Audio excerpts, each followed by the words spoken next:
नमस्कार दोस्तों, स्वागत है आप सभी का सक्सेस एजुकेटर के यूट्यूब चैनल पे। तो आज जो है हम ड्रेनेज सिस्टम पढ़ने जा रहे हैं, जो कि है चैप्टर 3 क्लास 9 का एनसीईआरटी ज्योग्राफी का। पहले के 2 लेक्चर मैं ऑलरेडी कंप्लीट कर चुका हूं। लिंक आपको मिल जाएगा डिस्क्रिप्शन में, वहां से आप इसे देख सकते हैं। तो अगर आप चैनल पे नहीं हैं तो आप चैनल को सब्सक्राइब कर सकते हैं और साइड में बेल आइकन देखने को मिलेगा, उसे आप क्लिक ज़रूर करिएगा। उसके बाद ही आपको नोटिफिकेशन मिलेगी मेरी ओर से। तो चलिए बिना किसी देरी के हम लेक्चर को स्टार्ट करते हैं। तो ड्रेनेज चैप्टर को पढ़ने से पहले हमें मालूम होना चाहिए कि ड्रेनेज होता क्या है। तो ड्रेनेज होता है आपका river system of an area. तो रिवर आपने देखी होगी, आप किसी भी स्टेट में रहते हैं, किसी भी डिस्ट्रिक्ट में रहते हैं तो वहाँ पे रिवर होगी, तो उसी को हम बोलते हैं ड्रेनेज। तो उसका नाम होता है ड्रेनेज। अब 2 बातें काफ़ी इम्पोर्टेंट हैं। 2 टर्म आपने सुनी होगी, ट्राइब्यूटरीज और डिस्ट्रीब्यूटरीज। ओके, तो ट्राइब्यूटरीज किसको बोलते हैं, डिस्ट्रीब्यूटरीज किसको बोलते हैं? तो ट्राइब्यूटरीज वो होती हैं, जैसे कि ये सिंगल रिवर है, इसके साथ जब 2 या 2 से ज़्यादा रिवर जो है आपस में आके मिलती हैं, इसे बोलते हैं हम ट्राइब्यूटरीज। और जब ये सिंगल रिवर जा रही होती है और ये जो है आपस में डिवाइड हो जाती है, 2 से 3 रिवर जो है यहाँ से निकलती हैं, तो इन्हें हम बोलते हैं डिस्ट्रीब्यूटरीज। तो आई होप आपको कंसेप्ट समझ में आ गया होगा। तो इन 2 चीज़ों को हम बोलते हैं डिस्ट्रीब्यूटरी और ट्रिब्यूटरीज। ये कॉन्सेप्ट आपके मन में क्लियर होना चाहिए चैप्टर को आगे पढ़ने से पहले। तो ये काफ़ी बेसिक चीज़ें हैं, तो ये आपने याद रखनी है। अब हम बात करते हैं हिमालयन रिवर्स के बारे में और पेनिनसुलर रिवर के बारे में। तो ड्रेनेज सिस्टम जो इंडिया का है, ये काफ़ी आपको जो है अलग देखने को मिलेगा। यहाँ पे ब्रॉड रिलीफ फीचर्स देखने को मिलेंगे, जैसे कि कहीं पे माउंटेन्स देखने को मिलेंगे, कहीं पे प्लेटूस देखने को मिलेंगे, कहीं पे डेजर्ट देखने को मिलेगा, तो कहीं पे कुछ जो है कोस्टल एरियाज़ देखने को मिलेंगे। तो ये जो है इन ब्रॉड रिलीफ फीचर्स पे डिपेंड करता है हमारा इंडिया का ड्रेनेज सिस्टम। तो ड्रेनेज सिस्टम मेनली 2 पार्ट्स में डिवाइड है। पहला है हिमालयन रिवर्स और दूसरा है पेनिनसुलर रिवर्स। जैसा कि हमने पिछले चैप्टर में पढ़ा था हिमालयन माउंटेन्स के बारे में और पेनिनसुलर माउंटेन्स के बारे में, तो इसी प्रकार हम उनकी रिवर्स के बारे में इस चैप्टर में पढ़ने वाले हैं। तो अगर आप हिमालयन रिवर्स के बारे में बात करेंगे तो आपको ये पेरिनियल रिवर्स देखने को मिलेंगी, यानी कि ये जो रिवर रहती हैं, ये इनमें जो पानी रहता है ये पूरे साल तक रहता है, क्योंकि यहाँ पे जो है रिवर जो पानी मिलता है वो रेन वाटर से भी मिलता है, और जो यहाँ पे स्नो जो रहती है वो जब मेल्ट होती है तो उसके थ्रू भी यहाँ पे रिवर पानी आपको देखने को मिलेगा। ओके, तो मेजर तौर पे यहाँ पे आपको 3 रिवर देखने को मिलेंगी हिमालयन। अगर रिवर के बारे में हम बात करें तो सबसे पहले है इंडस, गंगा और ब्रह्मपुत्र। तो ये 3 रिवर यहाँ पे आपको देखने को मिलेंगी, और ये दोस्तों डीप गॉर्जेस जो हैं ये बनाते चलती हैं, जैसा कि आपको यहाँ पे पिक्चर में दिखाई दे रहा होगा कुछ इस प्रकार से। 2 पहाड़ियों के बीच में जब ये रिवर सिस्टम ऐसे निकलता है तो इन्हें हम बोलते हैं गॉर्जेस। और यहाँ पे ये इरोजनल एक्टिविटीज़ भी परफॉर्म करती हैं, यानी कि जो मिट्टी की ऊपरली सतह जो रहती है उनकी मिट्टी को उखाड़ के कहीं और ले जाती है, तो उसे हम बोलते हैं इरोजनल एक्टिविटीज़। और ये मेंढर और ऑक्सबो लेक्स भी बनाती हैं, ये हम आगे पढ़ेंगे। और अगर हम बात करें पेनिनसुलर रिवर्स के बारे में तो इन्हें हम सीजनल रिवर्स बोलते हैं, क्योंकि यहाँ पे मॉनसून के टाइम पे ही पानी आपको देखने को मिलेगा। अगर आप बात करें जो कि रिमेनिंग टाइम रहता है तो यहाँ पे आपको रिवर कुछ कुछ सूखी देखने को मिलेंगी। तो मॉनसून टाइम पे ही यहाँ पे आपको पानी देखने को मिलेगा सिर्फ। और ये शॉर्ट कोर्सेज हैं, काफ़ी शॉर्ट रिवर्स रहती हैं एज़ कम्पेयर टू अगर आप बात करें हिमालयन रिवर्स के बारे में। कुछ रिवर्स जो आपको देखने को मिलेंगी सेंट्रल हाईलैंड से और कुछ देखने को मिलेंगी वेस्टर्न घाट से, तो ये हम आगे डिस्कस करने वाले हैं।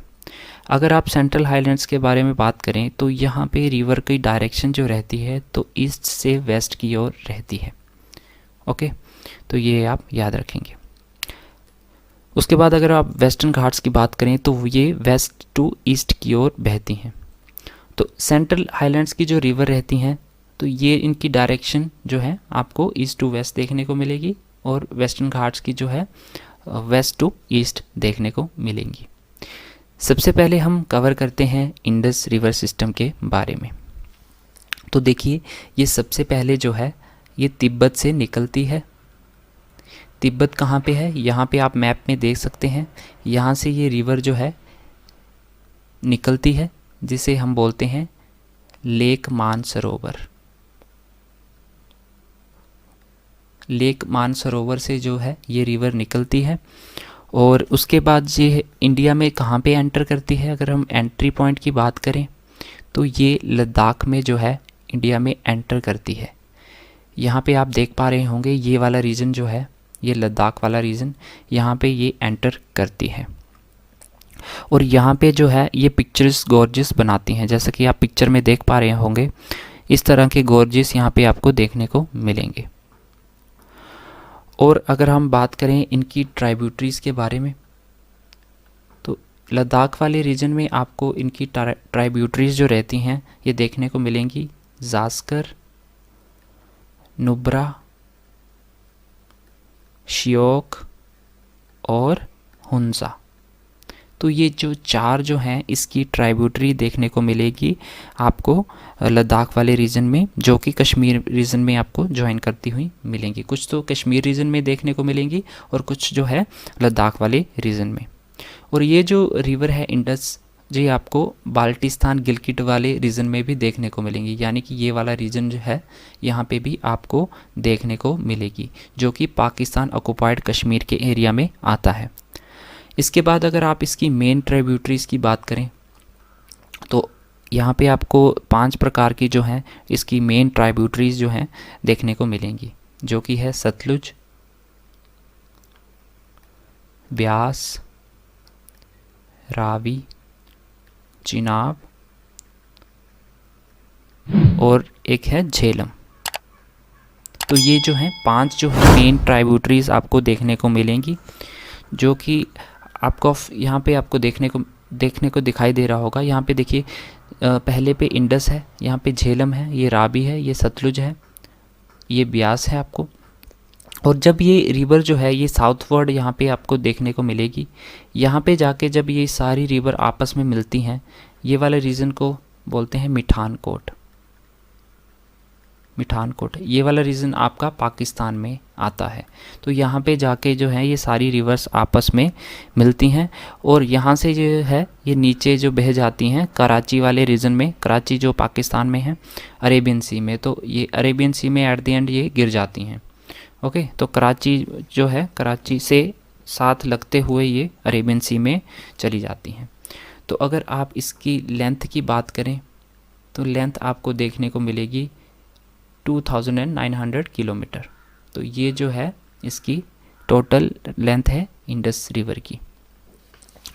और अगर आप इसकी बात करें कि ये कौन कौन सी स्टेट में होके गुज़रती है, तो इंडिया की अगर हम बात करें तो ये आपको J&K में देखने को मिलेगी, कुछ रीज़न इसका हिमाचल में देखने को मिलेगा, और कुछ जो आपको देखने को मिलेगा पंजाब में।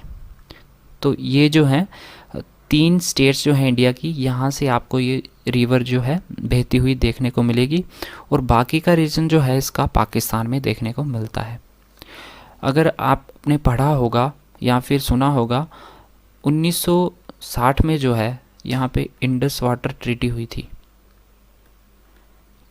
इंडस वाटर ट्रीटी ये 1960 में हुई थी, जिसमें बोला गया कि इंडिया जो है ओनली 20% ऑफ वाटर यूज़ करेगा इंडस रिवर सिस्टम का, और 80% वाटर जो है पाकिस्तान यूज़ करेगा इसका। ओके, तो हम जो इसका 20% रिवर है जो हम बहाव है इसका यूज़ करते हैं एग्रीकल्चर पर्पसेस में। तो एग्रीकल्चर में हम इसका पानी ओनली 20% यूज़ कर सकते हैं, ऐसा जो है इस डिक्लेरेशन में बताया गया है। चलिए अब हम बात करते हैं गंगा रिवर सिस्टम के बारे में। तो गंगा रिवर सिस्टम की अगर आप बात करें तो ये निकलती है गंगोत्री ग्लेशियर से। गंगोत्री ग्लेशियर से ओके। और इसे एक और नाम भी दिया गया है भागीरथी। यहाँ पे इसे भागीरथी भी बोलते हैं। जब ये भागीरथी या गंगा रिवर जो है एक दूसरी रिवर पे दूसरी रिवर के साथ जब ये जाके मिलती है, जिसका नाम है अलकनंदा, अलकनंदा और भागीरथी, तो जब ये दोनों रिवर जो है आपस में आके एक पॉइंट पे मिलती हैं जिसे बोलते हैं देवप्रयाग। तो ये क्वेश्चन काफ़ी बार आता है, तो ये आप याद रखेंगे। भागीरथी जब अलकनंदा के साथ मिलती है, कहाँ पे मिलती है? देवप्रयाग में मिलती है, तो इसे बोलते हैं देवप्रयाग। ओके, तो जब आपस में ये दोनों मिलती हैं तो इन्हें बोलते हैं देवप्रयाग। ओके, उसके बाद आपको ये जो है हरिद्वार में जो है, हरिद्वार में जब ये गंगा है, गंगा जो है माउंटेन से आपको प्लेन्स में दिखाई देगी। माउंटेन्स वाला रीजन यहाँ पे ये छोड़ देगी और प्लेन वाले रीजन में यहाँ पे एंटर कर जाती है। कहाँ पे? हरिद्वार वाले रीजन में। अगर हम बात करें गंगा की ट्राइब्यूटरीज़ के बारे में, तो ट्राइब्यूटरीज़ आपको दो प्रकार की देखने को मिलेंगी। एक तो आपको हिमालयन जो ट्राइब्यूटरीज़ हैं इसकी वो देखने को मिलेंगी, और दूसरी जो है ये सेंट्रल हाईलैंड्स में देखने को मिलेंगी, जो कि सेंट्रल हाईलैंड्स में निकलती हैं, और कुछ जो हैं जो हिमालयन माउंटेन से निकलती हैं। तो सबसे पहले अगर हम बात करें सेंट्रल हाईलैंड्स वाले की, तो यहाँ से आपको जो है 3 रिवर देखने को मिलती हैं जो कि गंगा की ट्राइब्यूटरीज़ हैं। वो हैं, आपको देखने को मिलेगी चंबल, सोन और बेतवा। तो ये जो 3 रिवर हैं ये सेंट्रल हाईलैंड से निकलती हैं। यहाँ पे आप देख पा रहे होंगे, ये आपकी चंबल रिवर है, ये आपकी बेतवा रिवर है, और ये जो है ये आपकी सोन रिवर है। तो ये तीनों रिवर जो है ये सेंट्रल हाईलैंड से यहाँ से निकलती हैं, और इनकी डायरेक्शन जो रहती है ये रहती है वेस्ट से ईस्ट की ओर। यहाँ पे आप देख पा रहे होंगे इनकी डायरेक्शन जो है वेस्ट से ईस्ट की ओर इसकी डायरेक्शन रहती है। और अगर हम बात करें हिमालयन रिवर्स के बारे में, तो हिमालयन रिवर्स जो हैं आपको देखने को मिलेंगी यमुना, घाघर देखने को मिलेगी, और गंडक देखने को मिलेगी। यहाँ पे आपको कोसी भी देखने को मिलेंगी। ये सारी की सारी रिवर जो हैं ये नेपाल के हिमालय से निकलती हैं, तो ये आप याद रखेंगे। नेपाल हिमालय से हमारी यमुना तो हमारी उत्तराखंड से निकलती है, बाकी जो घाघर, गंडक, कोसी ये रिवर्स हैं ये हमारे जो है नेपाल हिमालय से निकलती हैं। अगर हम इसकी यमुना ट्रिब्यूटरी की बात करें, ये काफ़ी इम्पोर्टेंट है। तो ये जो है एक राइट बैंक ट्राइब्यूटरी की तरह काम करती है। जैसे कि आप इमेज में देख पा रहे हैं, ये जो है गंगा के पैरेलल चल रही है। तो गंगा के पैरेलल चलने वाली ये रिवर है जो कि इसकी राइट बैंक ट्राइब्यूटरी है। जैसे कि ये गंगा के राइट साइड में है, इसलिए इसे बोलते हैं राइट बैंक ट्रिब्यूटरी। और ये वाला पॉइंट जो है आपको दिखाई दे रहा होगा, यहाँ पे जाके जब ये दोनों मिलती हैं इसको हम बोलते हैं इलाहाबाद। जब यमुना जो है गंगा के साथ मिलती है, कहाँ पे मिलती है? ये मिलती है इलाहाबाद में। तो ये भी आप याद रखेंगे फैक्ट। तो कहाँ पे मिलती है ये दोनों रिवर्स आपस में? तो इलाहाबाद में ये दोनों रिवर्स आपस में मिलती हैं। और उसके बाद जो है गंगा रिवर जो है ये पूरे ईस्ट में कहाँ पे जाके रुकती है? यहाँ पे आपको फरक्का पॉइंट देखने को मिल जाएगा। फरक्का पॉइंट बोलते हैं या फरक्का गैरेज बोलते हैं। ओके, ये आपको इसका नॉर्दर्न मोस्ट पॉइंट देखने को मिलेगा। Northern most point of Ganga आपको पूछा जाए तो आप बोलेंगे फरक्का बैरेज, फरक्का बैरेज। तो ये कहाँ पे है? ये है वेस्ट बंगाल में। ओके, तो ये आप याद रखेंगे। नेक्स्ट अगर हम बात करें, यहाँ से जो है ये रिवर, ये आपका नॉर्दर्न मोस्ट पॉइंट है जो कि फरक्का बैरेज है।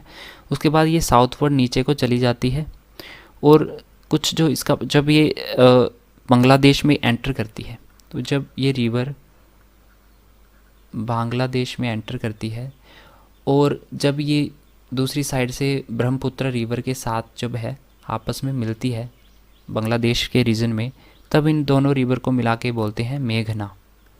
तो ये काफ़ी इंपॉर्टेंट है, काफ़ी बार पूछा गया है। यहाँ पे आप देख पा रहे होंगे ये ब्रह्मपुत्र रिवर है, ये आपस में जब यहाँ पे मिलती है बांग्लादेश में दोनों रिवर्स, तो इन्हें बोलते हैं हम मेघना। अब हम बात करेंगे ब्रह्मपुत्र रिवर सिस्टम के बारे में। तो अगर हम ब्रह्मपुत्र रिवर सिस्टम की बात करें, ये आपको देखने को मिलेगा तिब्बत वाले रीजन में। जैसे कि हमने इंडस का पढ़ा, वो भी तिब्बत से निकलती है, और जो ब्रह्मपुत्र है ये भी आपको तिब्बत वाले रीजन से देखने को मिलेगी। मानसरोवर वाला रीजन जो है, सेम ही आपका सतलुज का, ये भी मानसरोवर से निकलती है। और उसके बाद जो है आपको देखने को मिलेगी ये नेपाल के साथ पैरेलल में चलती है। मोस्ट ऑफ द पार्ट आपको आउटसाइड इंडिया देखने को मिलेगा इसे, और तिब्बत में इसको बोलते हैं त्सैंगपो। तो ये भी आप नाम याद रखेंगे, तिब्बत में इसको बोलते हैं सैंगपो, ओके। तो ये काफ़ी इम्पोर्टेंट है। तो ये क्लोज टू जो इंडस ओरिजिन है उससे निकलती है, पैरेलल चलती है ये नेपाल के माउंटेन्स के साथ, और most of the part reason जो है आपको आउटसाइड इंडिया में देखने को इसको मिलेगा, ओके। और ये इंडस से भी बड़ी रिवर है। तो यहाँ पे आप बात करें अगर ब्रह्मपुत्र की, तो ये जब रीच करती है यहाँ पे इंडिया में, कहाँ पे एंटर करती है, तो इंडिया में एंटर करती है नमचा बारवा ये माउंटेन है, ये कहाँ पे है, तो ये है आपका आसाम में, ओके। तो ये आसाम में एंटर करती है इंडिया में। तो ये भी क्वेश्चन आपसे पूछा जाता है न कि जो ब्रह्मपुत्र रिवर है वो इंडिया में कहाँ से एंटर करती है। तो ये आपको देखने को मिलेगा नमचा भारजा में। तो ये इसकी हाइट कितनी है, 7757 मीटर की, इस माउंटेन की।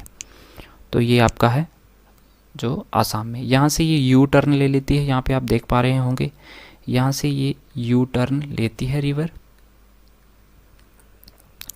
और ये इंडिया के अरुणाचल प्रदेश में एंटर कर जाती है। असम के बाद ये है अरुणाचल प्रदेश में एंटर कर जाएगी, और अरुणाचल प्रदेश में इस रिवर को बोला जाता है दिहांग, ओके। इस रिवर को बोलते हैं दिहांग, कहाँ पे, अरुणाचल प्रदेश में। और इसके बाद जब ये फिर असम में एंटर करती है, तो असम में इसकी ट्राइब्यूटरीज आपको देखने को मिलेंगी, दो इसकी ट्राइब्यूटरीज देखने को मिलेंगी, जो कि है दिबांग और लोहित। तो ये जो दो ट्राइब्यूटरीज आपको देखने को मिलेंगी असम में, किसकी हैं, ये हैं ब्रह्मपुत्र की। और दिहांग और दिबांग में आप कंफ्यूज मत होइएगा, जो अरुणाचल प्रदेश है उसमें यहाँ इसे बोलते हैं हम दिहांग, और जो दिबांग जो है इसकी ये ट्राइब्यूटरी है। तो ये आप कंफ्यूज ना होइएगा। और ये जो रिवर है ये रिवराइन आइलैंड बनाती है। आपने नाम सुना होगा मजूली आइलैंड का। मजूली आइलैंड भी जो है हमारा ब्रह्मपुत्र रिवर पे बना हुआ है, जो कि है हमारा मणिपुर में, ओके। तो ये आप याद रख सकते हैं। और ये जो ब्रह्मपुत्र रिवर है ये काफ़ी ज़्यादा जो है डिवास्टेशन क्रिएट करता है, कहाँ पे, असम वाले रीजन में और बांग्लादेश वाले रीजन में। यहाँ पे काफ़ी सारे आपने न्यूज़ में देखा होगा, यहाँ पे काफ़ी सारे फ्लड्स आते हैं जब मॉनसून वाला सीज़न होता है, यानी कि रेनी सीज़न होता है। तो यहाँ पे काफ़ी सारे फ्लड आपको देखने को मिलेंगे, जो काफ़ी ज़्यादा जो है डैमेज जो है क्रिएट करते हैं। तो ये थी हमारी जो है हिमालयन रिवर्स, जिसमें हमने पढ़ा इंडस के बारे में, और दूसरा गंगा के बारे में, और तीसरा जो है ब्रह्मपुत्र के बारे में। तो ये तीनों की तीनों इंपॉर्टेंट रिवर्स हैं हिमालयन रिवर्स की। नेक्स्ट पार्ट में हम पढ़ेंगे पेनिनसुलर रिवर्स के बारे में, जिसमें हमारी गोदावरी, कृष्णा, कावेरी और जो है महानदी रिवर, इसके बारे में हम पढ़ेंगे। और कुछ जो हम वेस्ट फ्लोइंग रिवर्स के बारे में पढ़ेंगे, वो हमारे पास 2 रिवर हैं, मैं इसी वीडियो में बता देता हूँ। वो है हमारी नर्मदा और तापी। सिर्फ 2 रिवर्स हैं जो वेस्ट की ओर फ्लो करती हैं। तो वो ये सब जो है हम नेक्स्ट पार्ट में डीपली कवर करेंगे, जो भी एनसीईआरटी में हमें दिया गया है। तो आप चैनल को सब्सक्राइब कर लीजिएगा और इस वीडियो को शेयर कर दीजिएगा जो भी इस चैप्टर को पढ़ना चाहते हैं। तो मिलते हैं दोस्तों नेक्स्ट लेक्चर में, तब तक के लिए जय हिंद।